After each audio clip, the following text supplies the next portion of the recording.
You're too old and dumb to understand money, so you're not welcome in this house until you change your mind, my son David said, pointing toward the door like I was some unwanted solicitor. I smiled sweetly and walked out, already planning how I'd buy his apartment building and triple his rent. By the time I was done with him, he'd understand exactly how well this dumb old lady understood money. If you're watching this, subscribe and let me know where you're watching from.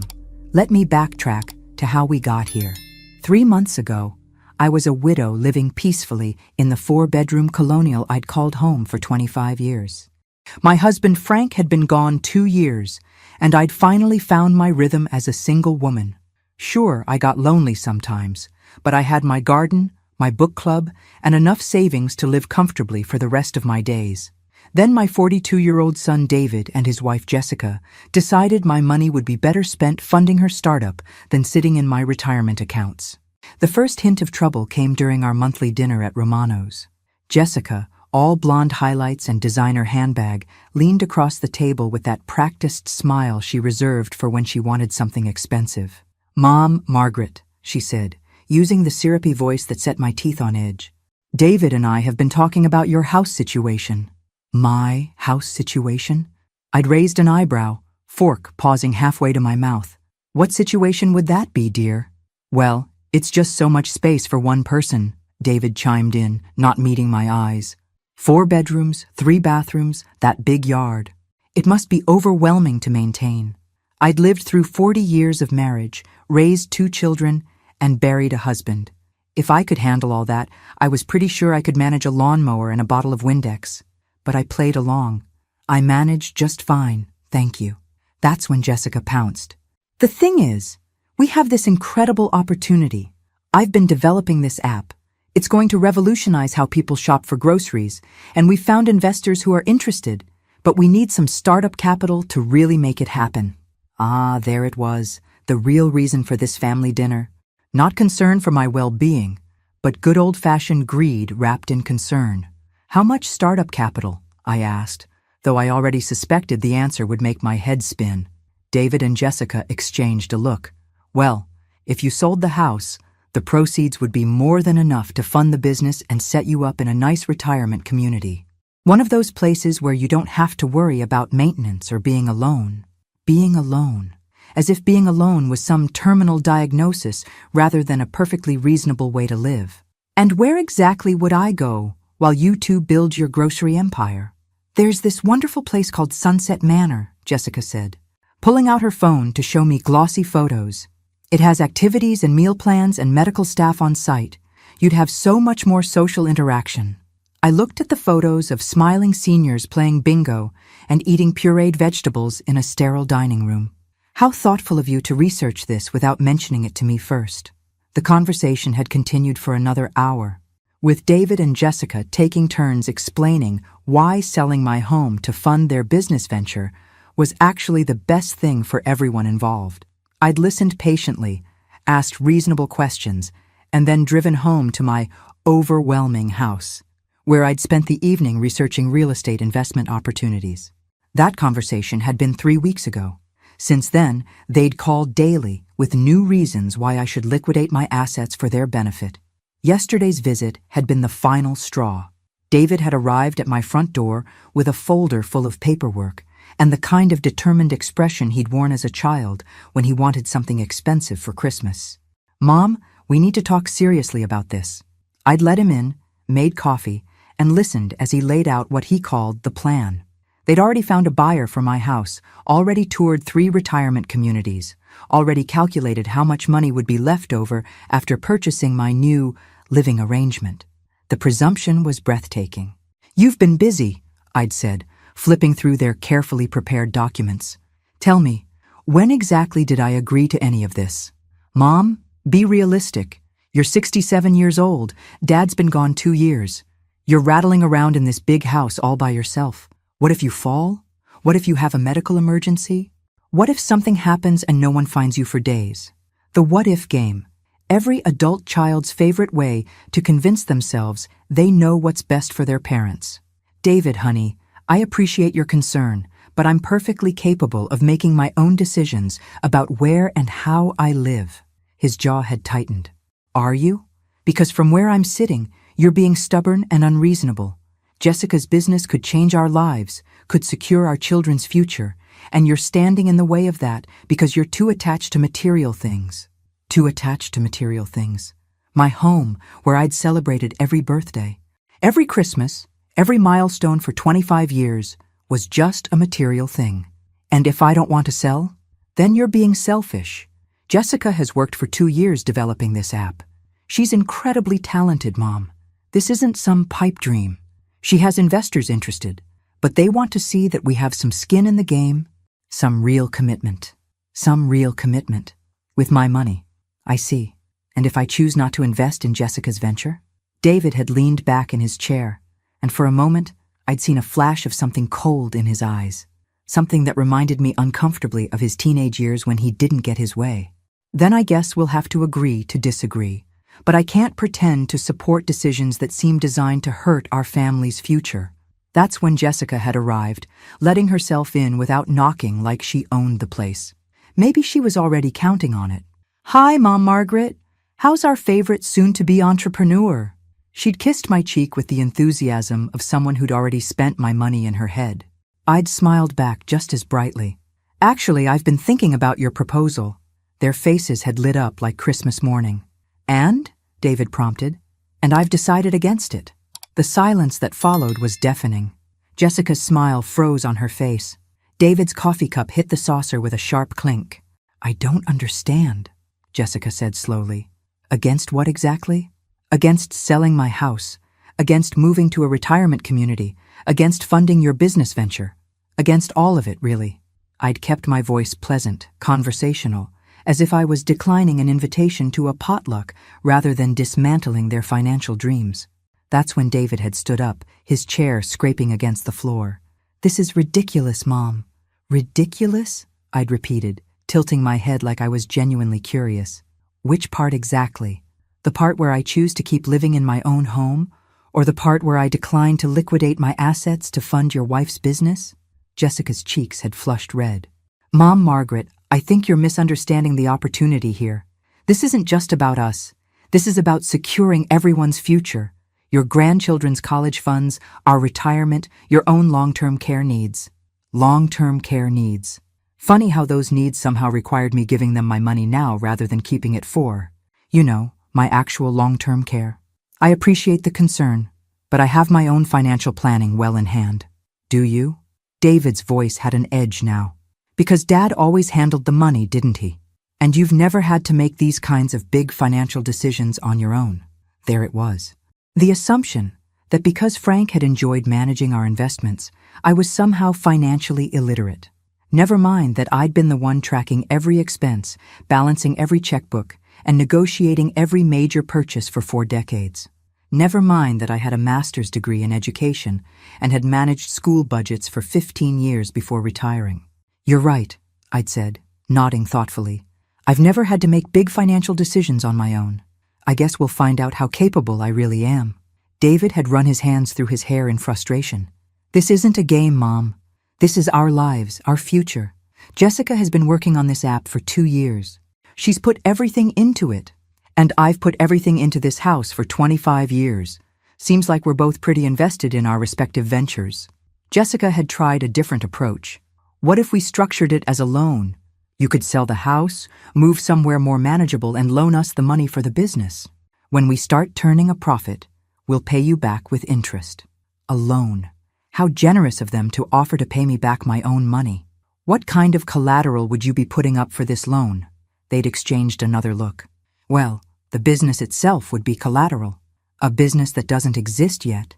Based on an app that isn't finished, in a market that's already saturated with grocery delivery services. I'd smiled. I think I'll pass. That's when David had lost it completely. His face went red, his voice rose, and he'd started pacing around my living room like a caged animal. You know what your problem is. Mom? You're too old and too set in your ways to understand how the modern world works. You don't understand technology, you don't understand business, and you sure as hell don't understand money. I'd felt something cold settle in my chest. Is that so? Yes, that's so. You're living in the past, clinging to things that don't matter anymore. And you're too stubborn to see that we're trying to help you. We're trying to take care of you, and you're fighting us every step of the way." Jessica had placed a restraining hand on his arm. "David, honey, maybe we should—" "No," he'd snapped. "She needs to hear this. Mom, you're too old and dumb to understand money, so you're not welcome in this house until you change your mind." And that's when I'd smiled sweetly, stood up, and walked toward the door. Because David had just given me the perfect motivation to show him exactly how well this old, dumb woman understood money. I spent that evening researching David and Jessica's current living situation. Amazing what you can find online these days. They rented a 2-bedroom apartment in the trendy Riverside district for $3,500 a month. The building was called Harbor View Apartments, built in 2018 with all the modern amenities young professionals loved. Granite countertops, stainless steel appliances, and a rooftop fitness center. I also discovered that Harborview Apartments was owned by Riverside Properties LLC, which was owned by an investment group based in Chicago. Corporate ownership meant the building changed hands relatively frequently, and corporate ownership also meant they were usually willing to sell to the right buyer for the right price. Monday morning, I called my financial advisor, Robert Chen, and scheduled an emergency meeting. Robert had been managing my investments since Frank's death, and he was one of the few people who truly understood my financial position. When Frank died, his life insurance combined with our savings and investments had left me with just over $2 million in assets. Not wealthy by some standards, but more than enough to live comfortably and, if necessary, make some interesting real estate investments. "Margaret," Robert said, settling into his desk chair, "you sounded urgent on the phone. Is everything all right?" "Everything's fine, Robert. I need to liquidate some assets and make a rather large purchase." He'd pulled up my accounts on his computer. "What kind of purchase? Are you thinking about downsizing the house?" "Actually, I'm thinking about buying an apartment building." Robert's fingers had paused over his keyboard. "I'm sorry, what?" "Harborview Apartments in the Riverside district. I want to know if it's for sale, and if it is, whether I can afford it." "Margaret, that's a pretty significant departure from your usual investment strategy. Can I ask what's prompting this sudden interest in real estate?" I'd smiled. "Let's call it a family investment." It took Robert 3 days to get back to me with information. Harborview Apartments was indeed for sale. The Chicago Investment Group was looking to liquidate several smaller properties to fund a larger commercial development project. The asking price was $3.2 million, but Robert thought we could probably negotiate them down to $2.8 million, especially if I could close quickly with cash. "The numbers work," he'd explained, spreading printouts across his desk. "The building has 18 units, currently at 94% occupancy. The rental income would more than cover your expenses and property management costs, with enough left over to provide you with a steady income stream." "What about financing?" "Well, that's the interesting part. You could put down about $800,000 and finance the rest, which would preserve most of your liquid assets. Or you could buy it outright with cash, which would give you tremendous negotiating power and eliminate any financing complications." I'd thought about David's words. Too old and dumb to understand money. "Let's go with cash." Robert had stared at me for a long moment. "Margaret, that would leave you with very little in liquid savings. Are you absolutely certain about this?" "I'm certain." "Can I ask why this particular building?" I'd smiled again. "My son and daughter-in-law live there. I thought it might be nice to be their landlord." The look on Robert's face had been priceless. Oh my. The negotiations took 2 weeks. The Chicago group was motivated to sell, especially when I came in with a cash offer and a 30-day closing timeline. We settled on $2.7 million, which left me with about $300,000 in liquid assets, plus my house and the rental income from 18 apartment units. I didn't tell David and Jessica what I was doing. In fact, I didn't speak to either of them at all during those 2 weeks. When David called, I let it go to voicemail. When Jessica stopped by, I pretended not to be home. I wanted the sale to be complete and legally binding before they had any idea what was happening. The closing was scheduled for a Tuesday morning at Robert's office. I wore my best navy blue suit, the one I'd bought for Frank's funeral, and carried a leather portfolio that had belonged to my father. If I was going to become a real estate investor, I figured I should look the part. "Congratulations, Mrs. Sullivan," the title company representative said, handing me a thick folder of documents. "You are now the proud owner of Harborview Apartments." I'd shaken hands with everyone in the room, signed what felt like 100 pieces of paper, and walked out the owner of the building where my ungrateful son and his ambitious wife paid $3,500 a month in rent. That afternoon, I called the property management company that had been handling the building for the previous owners. "This is Margaret Sullivan, the new owner of Harborview Apartments. I'd like to schedule a meeting to discuss some changes to the rental agreements." The property manager, a pleasant woman named Carol Henderson, met me at the building the next morning. She gave me a tour of the common areas, explained the current lease terms, and reviewed the tenant files with me. Harborview was well maintained and profitable, with a waiting list of potential renters. "Most of our current leases are up for renewal within the next 6 months, Carol explained, as we sat in the building's small management office. "Standard practice is to increase rents by about 3 to 5% annually to keep up with market rates." "What about larger increases?" I asked. "What if the market supports significantly higher rents?" Carol had consulted her tablet. "Well, the law allows rent increases up to 10% without additional justification.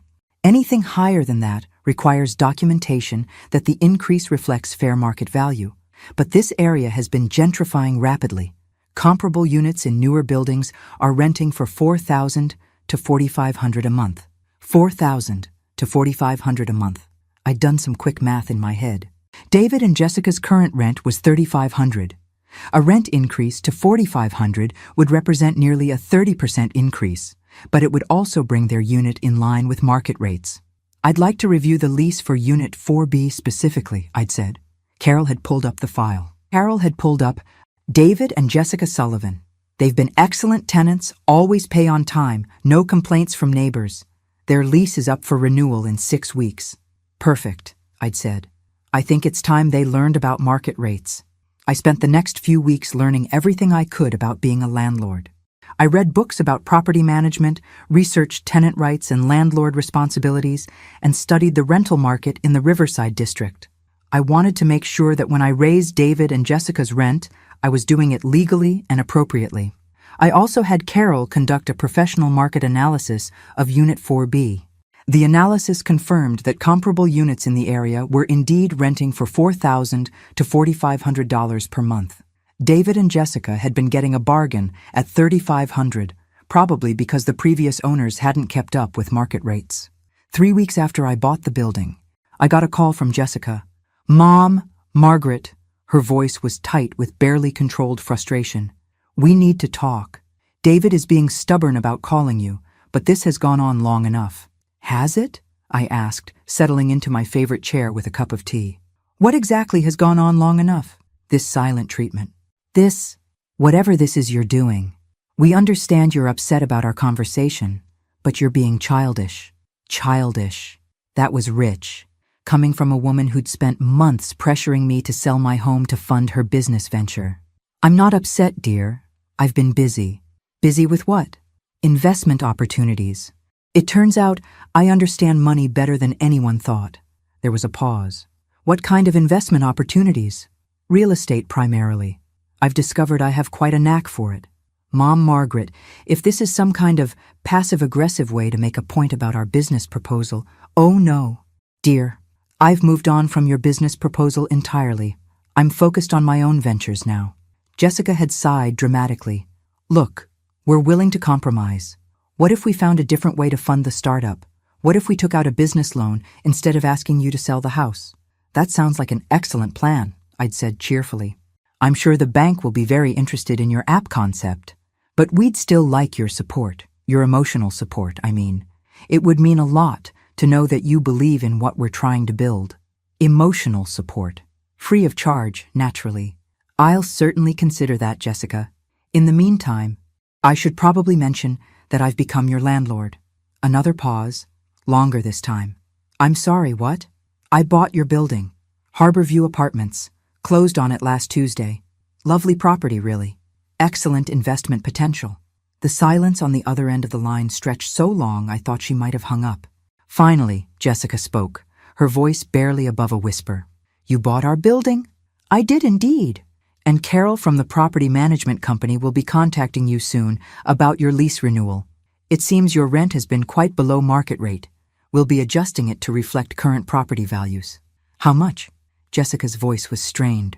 Well, comparable units in the area are renting for around $4,500 a month. Your current lease expires in 3 weeks, so the new rate would take effect at the beginning of next month. I heard Jessica take a sharp breath. That's nearly $1,000 increase. $950. To be precise.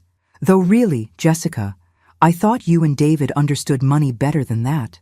After all, I'm just a silly old woman who's too dumb to understand these things. But that conversation had revealed something interesting. When Jessica panicked about the rent increase, she'd said something that stuck with me. We can't afford that right now. Not with everything else we have going on. Everything else they had going on. That phrase had been nagging at me for days, and I was starting to suspect there was more to David and Jessica's financial situation than I'd realized. That's when I decided it was time to do a little more research into my son's life. I started my investigation the old-fashioned way, by paying attention.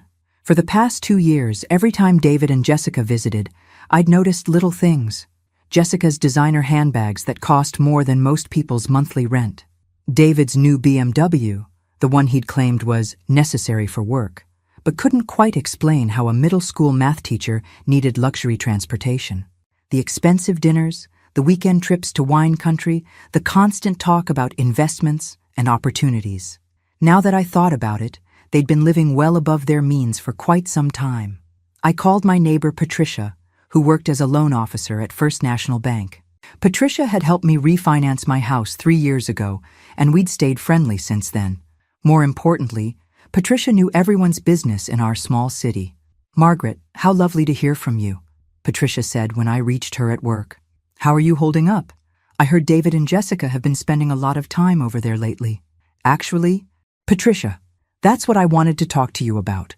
I'm curious about something, and I'm hoping you might have some insight. Hypothetically speaking, if someone was living significantly beyond their income, what would that look like from a banker's perspective?" Patricia was quiet for a moment. "That's an interesting hypothetical question. Are we talking about someone specific?" "We might be. Well, hypothetically, someone living beyond their means might have multiple credit cards with high balances, maybe a car loan that's more than they can reasonably afford, possibly a second mortgage or home equity line of credit. They might be making minimum payments on everything while maintaining an expensive lifestyle." That sounded uncomfortably familiar. And if this hypothetical person suddenly found themselves needing a large sum of money quickly, they'd be in trouble. Banks don't like to lend to people who are already overextended. They'd probably need either significant collateral or a co-signer with excellent credit and substantial assets. A co-signer like a widowed mother with a paid-off house and $2 million in investments. I'd been so naive. "Patricia, one more hypothetical question. If someone defaulted on their debts, what would happen?" "Depending on the amount, it could be anything from damaged credit to wage garnishment to bankruptcy." "Why do you ask?" "Just curious about how the world works these days." "Thank you, Patricia." After hanging up, I sat in my kitchen staring out at the garden Frank and I had planted together. The roses were blooming beautifully, completely unaware that their peaceful existence was about to be disrupted by my growing understanding of my son's financial situation. That afternoon, I did something I'd never done before. I hired a private investigator. Her name was Sandra Mills, and she came highly recommended by Robert's law firm. Sandra was a former police detective who specialized in financial investigations. "Mrs. Sullivan," Sandra said, settling into my living room with a notepad and her phone. "Can you tell me exactly what you'd like me to find out? I want to know everything about my son David and daughter-in-law Jessica's financial situation. Income, debts, spending habits, everything. I have reason to believe they're in serious financial trouble, and I need to understand exactly how serious." Sandra had taken notes while I explained the situation. "This sounds like it might be a case of elder financial abuse, Mrs. Sullivan. Have they asked you for money directly?" "They've asked me to sell my house to fund Jessica's business venture. They've been quite persistent about it." "And you declined?" "I did more than decline. I bought their apartment building and tripled their rent." Sandra had paused in her note-taking to look at me with what I could only describe as admiration. "Well, that's certainly one way to handle the situation. How long do you need this information? As soon as possible. Their lease renewal is due in 2 weeks, and I have a feeling their financial situation is about to become very relevant. Sandra had promised to have preliminary information within a week. I'd written her a check for her retainer and shown her out. Then spent the rest of the afternoon researching everything I could find about Jessica's app business online. What I found was interesting. Jessica had been posting about her revolutionary grocery delivery app on social media for almost 2 years. She'd attended entrepreneur conferences, participated in networking events, and talked constantly about seeking investors. But there was no actual evidence of a functioning business. No website, no app in development, no business registration that I could find. It was starting to look like Jessica's grand business venture was nothing more than an expensive hobby funded by credit cards and dreams. David showed up at my door Thursday evening, unannounced and clearly agitated. I was in my garden, deadheading roses and enjoying the evening breeze when I heard his car door slam in my driveway. "Mom, we need to talk," he called out, marching across my lawn like he was leading a military charge. "Good evening to you too, sweetheart," I said, not looking up from my roses. "Lovely evening, isn't it?" "Cut the act, Mom. I know what you're doing." I straightened up and looked at him. Really looked at him. David's hair was disheveled, his shirt wrinkled, and there were dark circles under his eyes. This wasn't the confident man who'd strutted around my living room 3 weeks ago, telling me I was too old and dumb to understand money. What act would that be? Buying our building, raising our rent, this whole passive-aggressive revenge thing you've got going on. Revenge? I pulled off my gardening gloves and gave him my full attention. "David, I made a sound real estate investment. The fact that you and Jessica happen to live in the building is simply a coincidence." "Bullshit." His voice was loud enough that Mrs. Henderson next door peered over the fence with obvious interest. "You did this to punish us for asking you to sell the house. I did this because I realized you were right about one thing. I do need to be more actively involved in managing my finances, so I diversified my investment portfolio with some real estate. Isn't that what modern, financially savvy people do?" David ran his hands through his hair. "Mom, you don't understand. We can't afford a $900 rent increase right now." "Why not? You make $65,000 a year teaching. Jessica makes... Well, what does Jessica make from her business ventures?" The question hung in the air between us. David's face went pale, and he looked away. "It's complicated. I'm sure it is. But surely between your stable teaching income and Jessica's entrepreneurial success, you can manage market-rate rent on a 2-bedroom apartment. The business isn't profitable yet. Jessica's still in the development phase. After 2 years? These things take time." I studied my son's face, noting the way he couldn't meet my eyes, the defensive set of his shoulders. "David, how much debt are you carrying? That's none of your business. It became my business when you asked me to sell my house to solve your financial problems. It became my business when you called me too old and dumb to understand money. So I'll ask again, how much debt?" David sank onto my porch steps, suddenly looking older than his 42 years. "About 80,000. Credit cards mostly. Jessica's business expenses, the car loan. $80,000. No wonder they'd been so desperate for me to sell my house. And your monthly income covers how much of your minimum payments?" "Not enough." His voice was barely a whisper. "We've been using credit cards to pay credit cards for the past 6 months. Jessica keeps saying she's on the verge of a breakthrough with investors. But there are no investors." David looked up sharply. "What makes you say that?" "Because I did some research, sweetheart. Jessica's been talking about this app for 2 years, but there's no evidence it actually exists. No business registration, no website, no prototype, nothing. That's not true. She's been working incredibly hard." "On what exactly?" "David, have you ever seen this app she's developing? Have you seen any code? Any business plan? Any actual evidence that it exists outside of Jessica's imagination?" The silence stretched between us. David stared at his hands, and I could see the exact moment he admitted to himself what he'd probably suspected for months. "She keeps saying she needs the right equipment, the right software, the right connections," he said finally. "Everything costs money. And she says once she has the right resources, she'll be able to demonstrate the concept to investors." Poor David. He'd been married to Jessica for 8 years, and he still didn't understand that he was married to a dreamer, not an entrepreneur. "Honey, I think it's time you face the reality of your situation. The next morning, Sandra Mills called with her preliminary report. What she'd found confirmed my worst suspicions and added a few new wrinkles I hadn't expected. "Mrs. Sullivan, your son and daughter-in-law are in serious financial trouble," Sandra said without preamble. "David's telling the truth about the $80,000 in credit card debt, but that's just the beginning. Jessica has been using his excellent credit to open new accounts, and she's been moving money between cards to avoid default notices." I sat down heavily in my kitchen chair. "How bad is it?" "They're currently carrying debt on 17 different credit cards. The minimum monthly payments total about $3,000, which is more than half of David's take-home pay. They've also got a car loan for $48,000 on that BMW, plus their rent and living expenses." 17 credit cards? Jessica's been very creative. She's been opening new cards in David's name, using promotional balance transfer offers to shuffle debt around, and taking cash advances to make minimum payments on other cards. It's a house of cards that's about to collapse. I closed my eyes. How long before it all falls apart? Without a significant injection of cash, probably 2 to 3 months. Maybe less if any of the credit card companies decide to accelerate their payment schedules. "And this app business?" Sandra's laugh was grim. "Mrs. Sullivan, I couldn't find any evidence that Jessica has ever written a single line of code.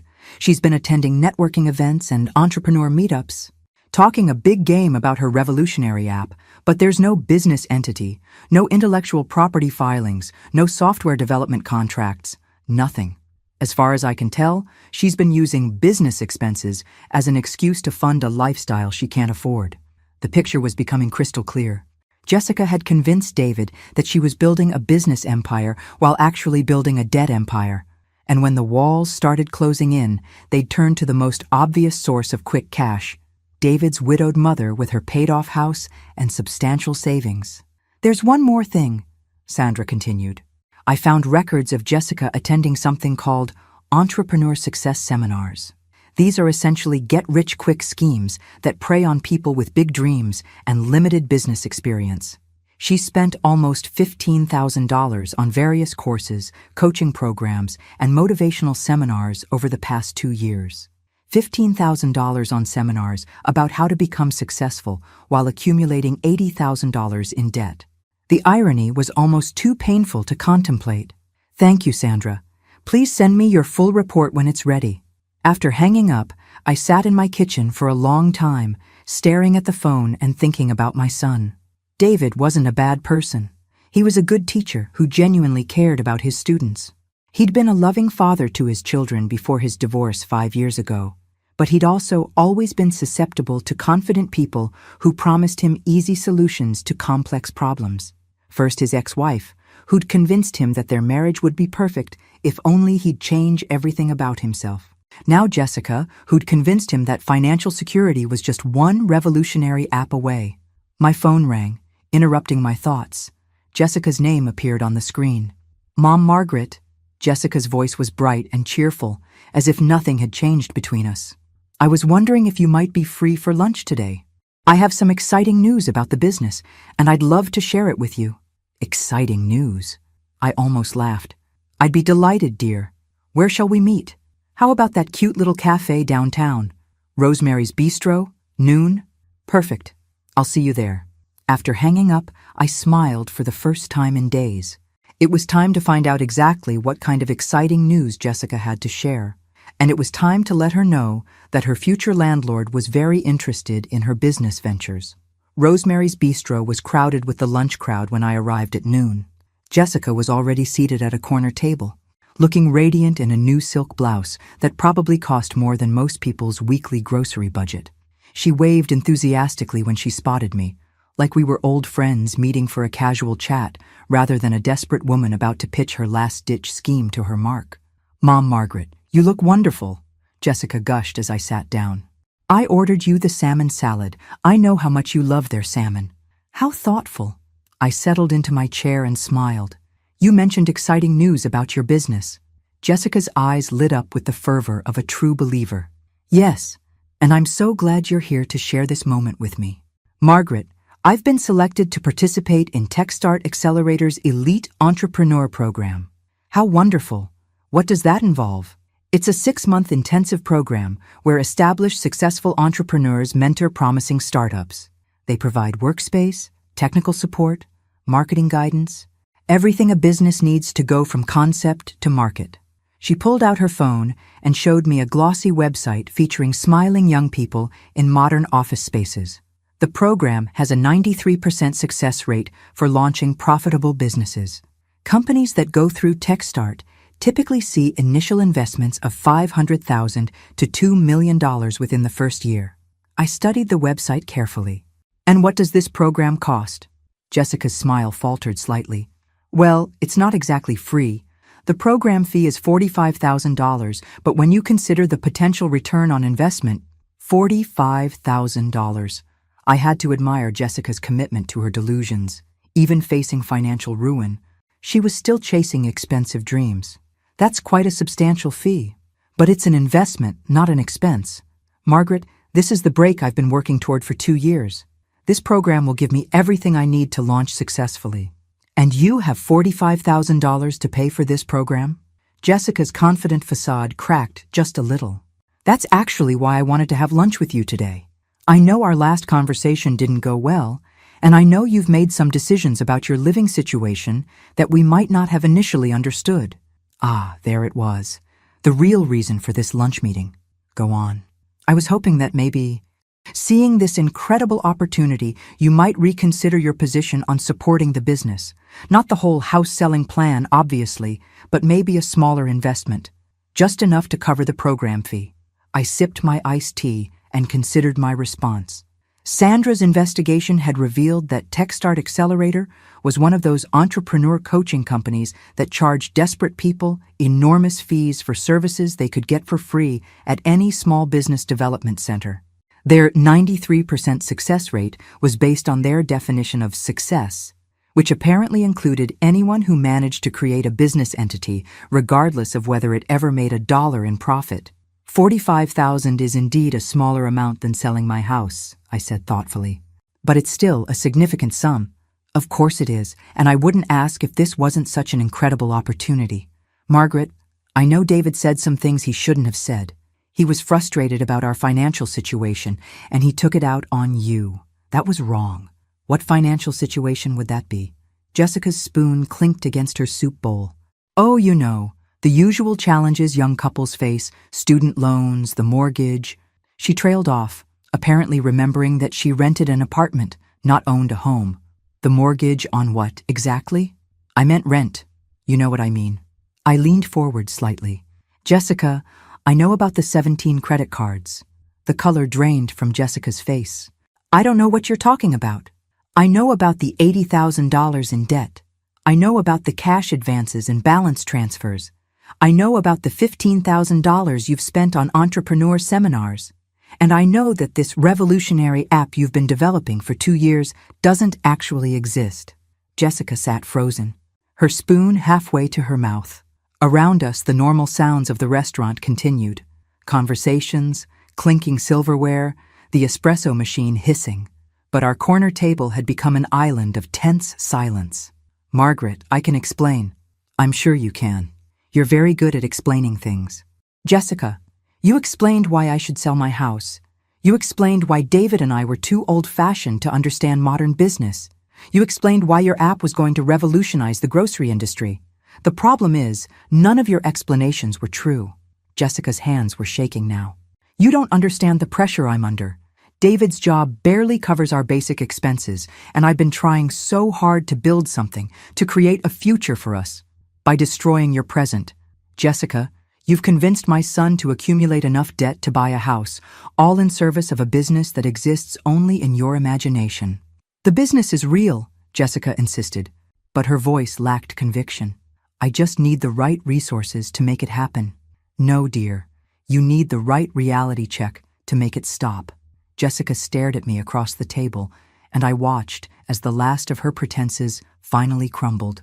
Her shoulders sagged, her perfect posture collapsed. And for the first time since I'd known her, she looked like what she actually was. A scared, overwhelmed woman who'd gotten in way over her head. I don't know how to stop, she whispered. It started small, just a few thousand on credit cards to attend some business seminars.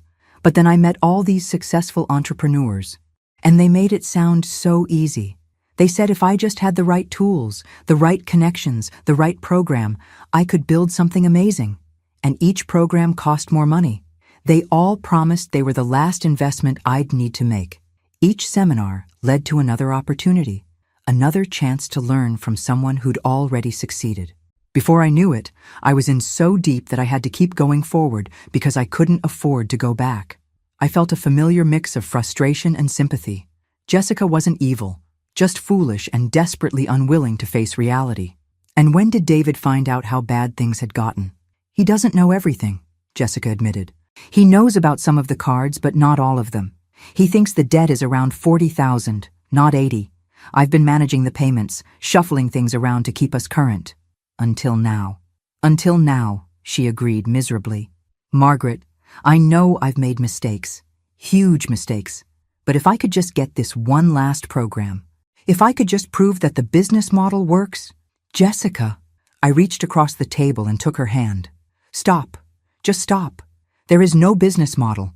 There is no app. There is no revolutionary anything. There's just a young woman who got seduced by the promise of easy money and convinced herself that the next expensive program would be the magic solution. Tears started streaming down Jessica's face. But if there's no business, then what do I do? How do I explain this to David? How do we get out of this mess? The same way people have always gotten out of debt, by facing reality, making a plan, and doing the hard work of climbing out of the hole you've dug. We can't afford the new rent, Jessica said quietly. Even if we stopped everything else, stopped all the business expenses, we can't afford $4,500 a month. I know. So what happens now? Do you evict us? Do we have to declare bankruptcy? I looked at this young woman who'd spent 2 years trying to manipulate me into funding her fantasies, and I made a decision that surprised even me. Here's what's going to happen. You and David are going to move into my guest bedroom. Jessica's head snapped up. What? You're going to live in my house rent-free for 1 year. During that time, David will keep teaching, and you will get a real job, not entrepreneur networking, not app development, a real job with a steady paycheck. Every penny you earn above basic living expenses will go toward paying down your debt. I don't understand. Why would you help us after everything we've done? Because David is my son, and despite his poor judgment in marriage partners, I love him. And because you, Jessica, are going to learn what it actually means to work for money instead of constantly scheming to get it without effort.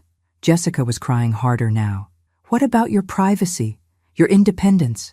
We can't just move into your house. Oh, there will be conditions, I said, signaling the waitress for our check. Many conditions. You'll follow my house rules, contribute to household chores, and attend weekly financial counseling sessions.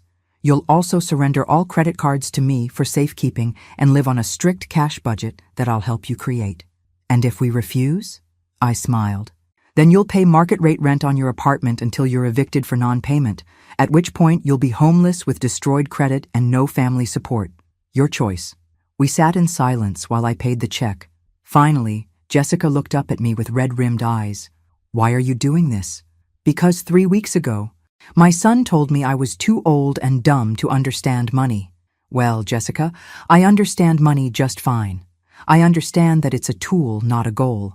I understand that real wealth comes from living within your means, not above them.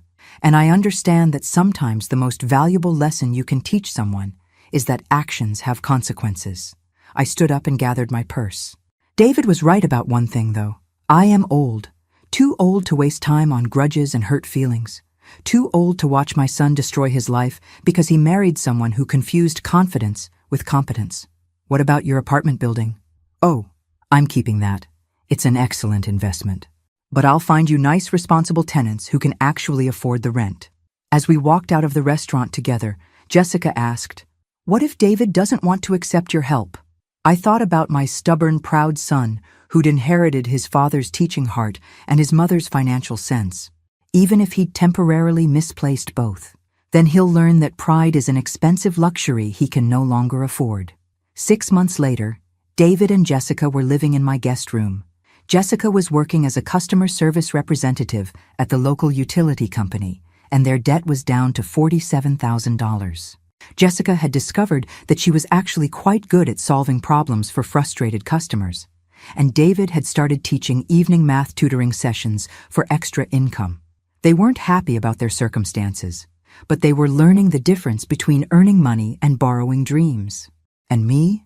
I was enjoying my new role as a landlord, my monthly rental income, and the satisfaction of knowing that sometimes the best way to help someone is to refuse to enable them. The old Margaret might have written Jessica a check for $45,000 and watched her son's marriage collapse under the weight of magical thinking. The new Margaret had learned that real love sometimes requires saying no, even when it's harder than saying yes, especially when it's harder than saying yes. Thanks for listening. Don't forget to subscribe and feel free to share your story in the comments. Your voice matters.